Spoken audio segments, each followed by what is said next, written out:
June 6, 1944. 06:47 hours. Omaha Beach, Dog Green Sector. The Higgins boat's ramp slams down into the churning surf, and the world erupts in a symphony of death. Salt water sprays like shrapnel, mixing with the acrid tang of cordite that burns your nostrils.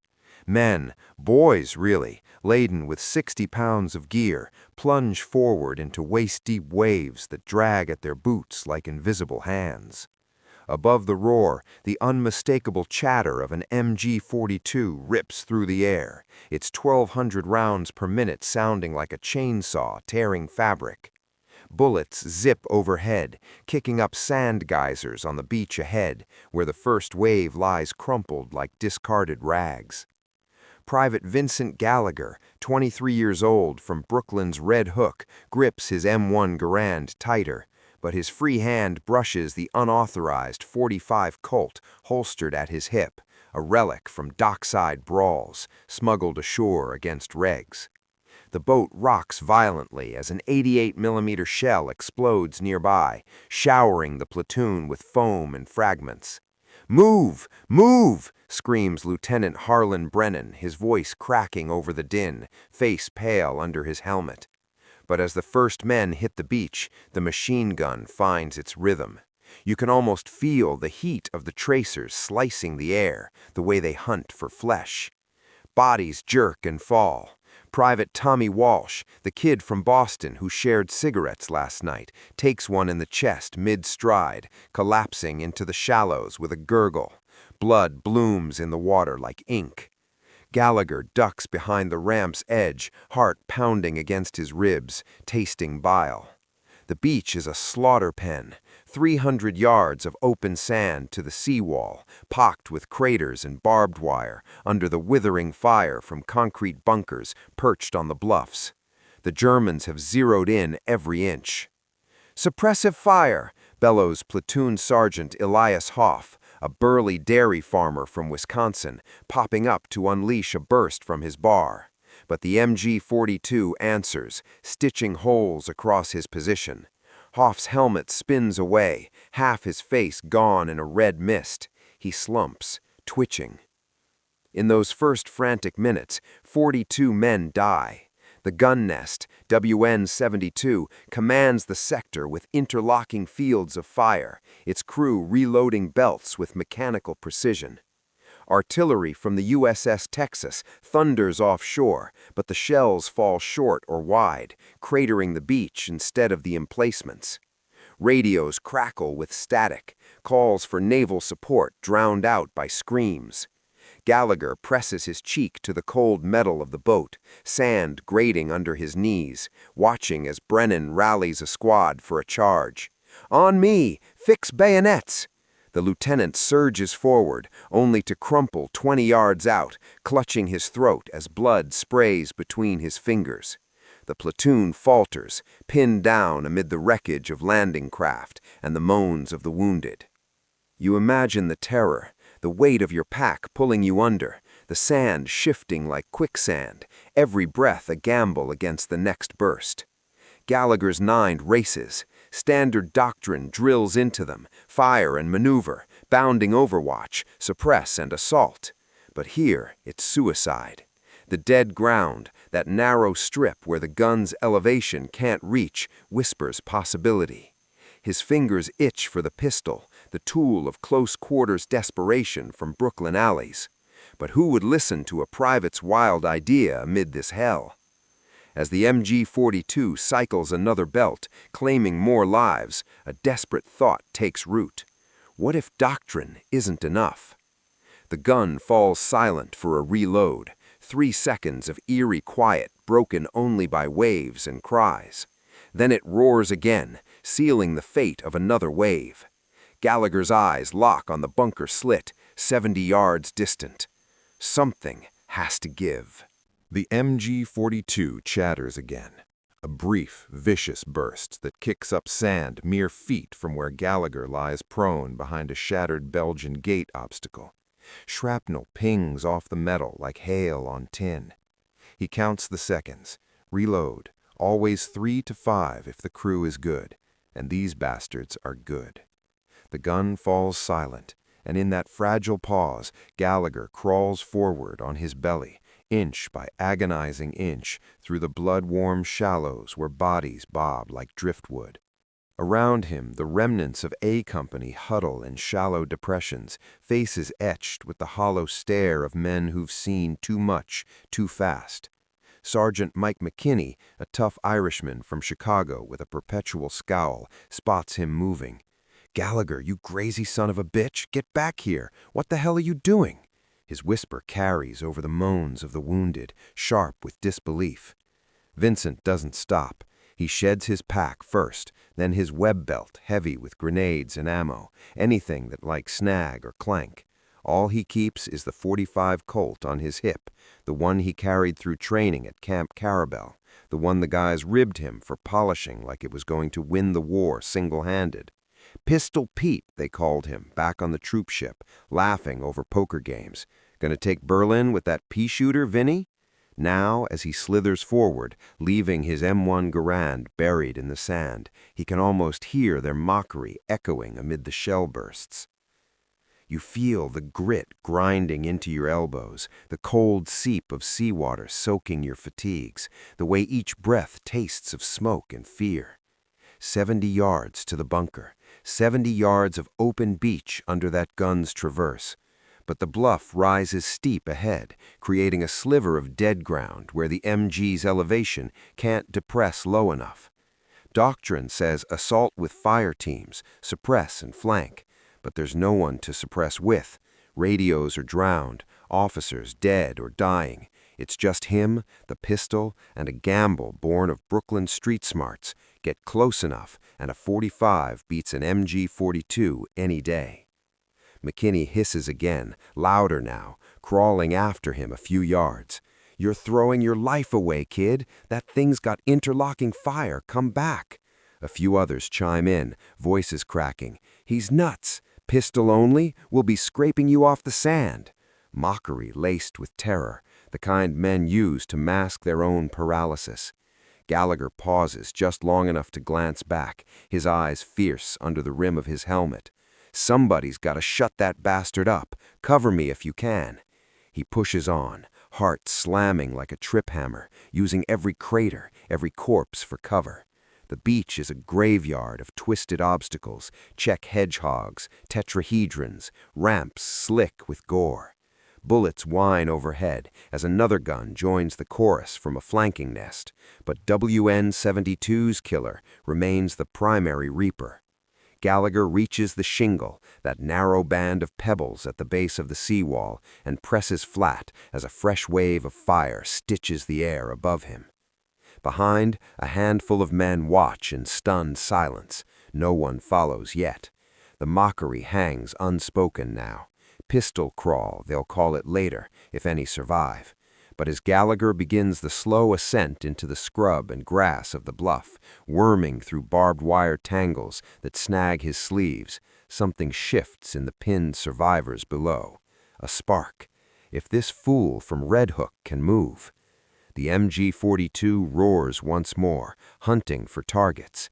As the crew spotted the lone crawler vanishing into the foliage, Gallagher's fingers dig into the damp earth of the bluff, pulling himself upward through thickets of gorse and tangled underbrush that clawed at his uniform like desperate fingers.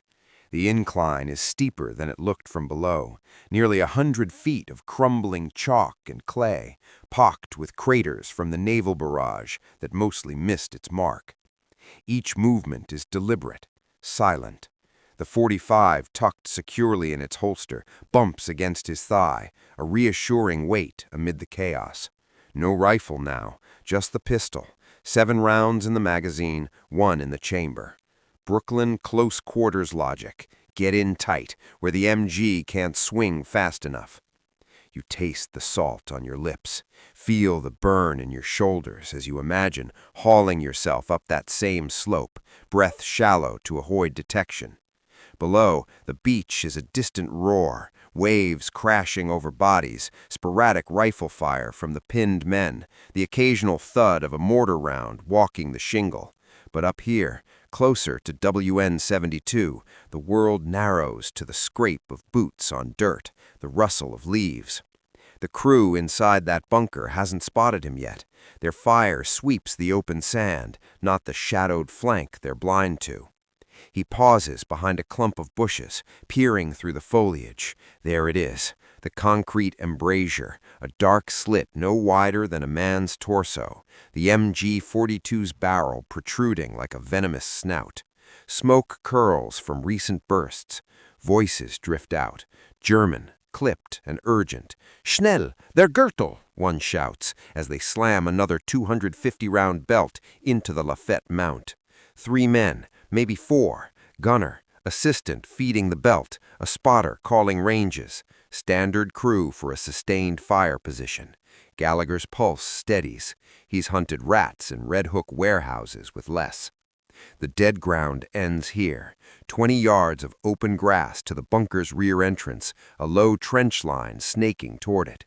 Barbed wire coils like rusted serpents, but there's a gap, blown by a stray shell, perhaps. He draws the Colt, thumb cocking the hammer with a soft click that feels deafening in the quiet. No turning back. The men below are counting on this. McKinney's voice echoes in his head, laced with doubt. "Pistol only? You're dead, Vinny." Gallagher surges from cover, low and fast, boots thudding softly on the turf. A sentry? None visible. The crew focused seaward, where fresh landing craft grind ashore, disgorging more targets. He reaches the trench lip, slides down into the muck. The air here reeks of oil and cordite. Closer now. 10 yards. He can hear the gun's cooling sizzle, the metallic clatter of empty casings being kicked aside. Suddenly, a shout from inside. "Achtung! Hinten!" A head pokes out the rear door, a young German, rifle slung, cigarette dangling. Their eyes meet. Time fractures.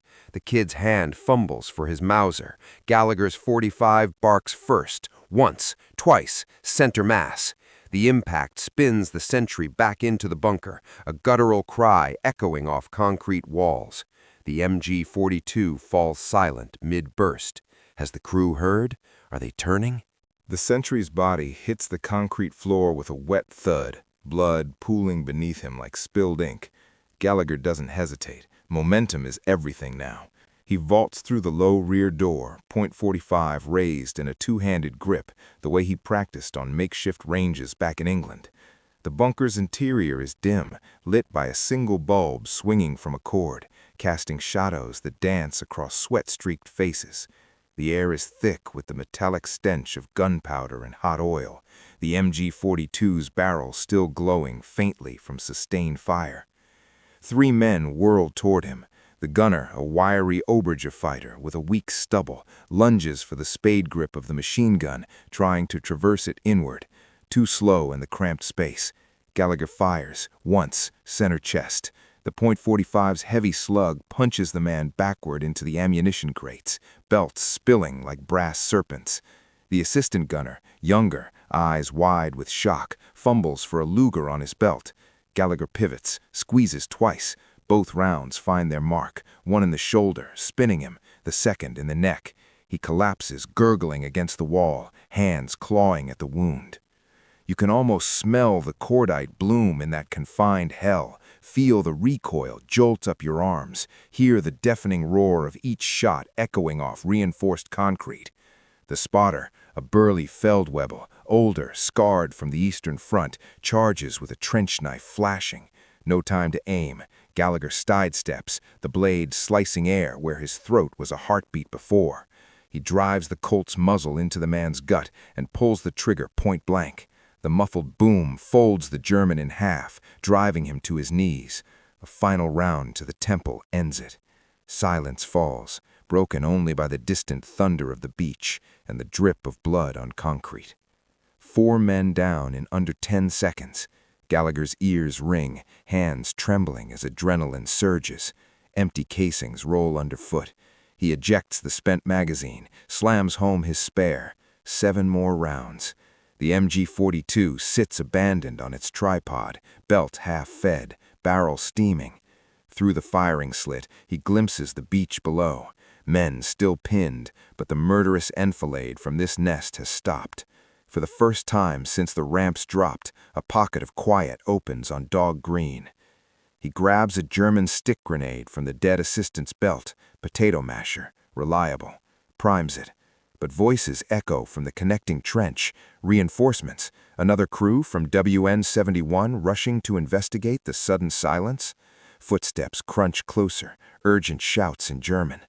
Gallagher presses against the wall beside the rear door, .45 ready, breath steadying. One magazine left. The beach needs more time. Has anyone below realized the gun is dead? Are they moving yet? Footsteps pound the trench. 3 Germans rushing from the adjacent position, rifles raised, voices barking alarm. Was ist muss? Schnell! Gallagher presses tighter against the blood-slicked wall, 45 steady in his grip. The first man rounds the corner, a startled Gefreiter, barely 20, helmet askew. Vincent fires once. The heavy slug takes him high in the chest, hurling him backward into his comrades. The second soldier stumbles over the body, Mauser clattering. Gallagher steps forward, squeezes twice more. Both rounds hammer home. The man crumples without a sound.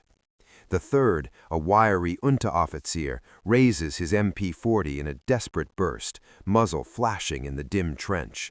Bullets spark off concrete, one tugging at Gallagher's sleeve, burning like a hot iron. He lunges inside the submachine gun's arc, where it's useless, and drives the Colt's barrel under the German's chin, pulls the trigger. The body slumps, submachine gun clattering to the ground. Slide locks back, empty.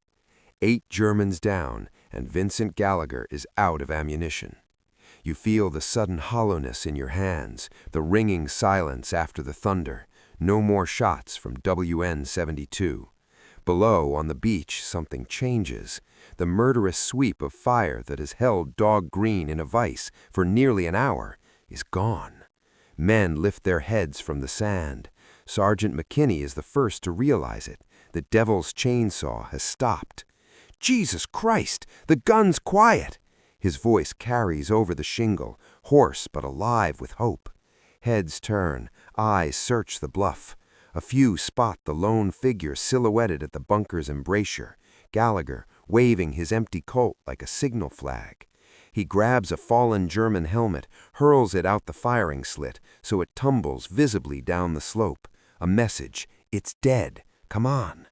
McKinney doesn't hesitate. That's Gallagher up there! The crazy bastard did it! Move, move, move! He surges to his feet, bar barking, covering fire at distant nests.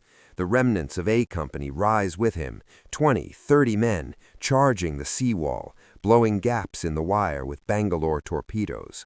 Others follow from scattered landing craft, drawn by the sudden pocket of safety. The momentum shifts like a tide turning. Gallagher snatches the MP40 from the trench floor, checks the magazine, half full. He sprays a burst at a distant pillbox to keep heads down, then grabs stick grenades, lobbing them into connecting trenches to discourage counterattacks. Smoke billows. From the bunker, he watches the beach come alive, engineers clearing obstacles, medics dragging wounded to cover, fresh troops pouring up the bluff paths he has just opened. But the fight isn't over. German mortars begin walking the slopes, shells bursting in orange-black blooms. Shouts echo from higher up on the draw, reinforcements massing. Gallagher knows he can't hold alone. Ammo low, position exposed. He slings the captured submachine gun, climbs out the rear, and starts working his way toward the advancing Americans. Below, McKinney reaches the base of the bluff first, looking up with a grin splitting his grimy face. "Pistol Pete, you beautiful lunatic! We thought you were dead!" Gallagher slides down the slope to meet them, exhausted, bloodied, but alive. The mockery is gone from their eyes now, replaced by something deeper, respect, awe. As the first elements of the 116th Infantry push inland through the breach, one man carved with nothing but a .45 and raw nerve, the true cost of D-Day's bloodiest sector begins to shift. Dog Green is open. But higher on the bluffs, the Germans are regrouping, and Gallagher still has a war to fight.